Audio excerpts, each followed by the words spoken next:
As a young child, I had to leave my home on very short notice with just one old doll that I was allowed to take with me.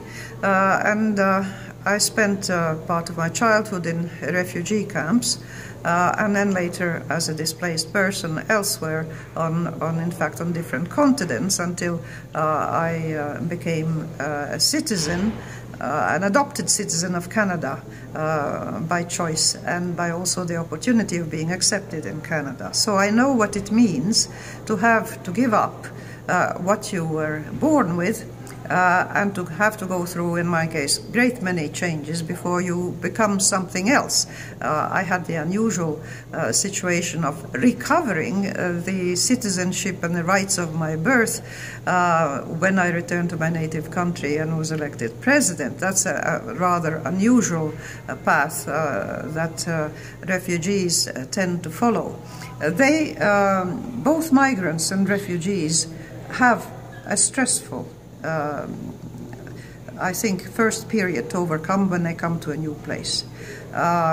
It is very demanding to go to some place where you have no friends, you're not familiar with what it's like, you don't know the local language, you don't know the local customs, and you have to learn everything, and you hope that the people who live there will look upon you with kindness and accept you as a human being and allow you to learn their way of speaking, their way of living, and their way of functioning with a certain amount of tolerance and patience. Countries that have been built up by immigration like Canada, they do that by definition, but they have not always done so, and countries like Australia, which are also immigrant countries, had very strict, restrictive rules until rather recently. So it varies across the world.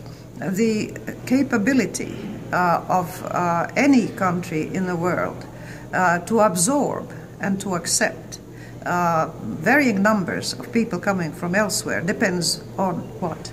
The political situation in that country, on the economic situation in that country, and the willingness on both sides, those who live there to accept foreigners and those who come to accept adapting the local ways of life, and then finding a balance. And I found throughout my life in Canada that that was a balance that one works at all one's life. How do you keep your sense of identity, which was formed before you came to that country, at the same time how you become a fully functioning and adapted member of the new society, so that to look at you and to see you functioning, nobody would say, well, this person doesn't fit in.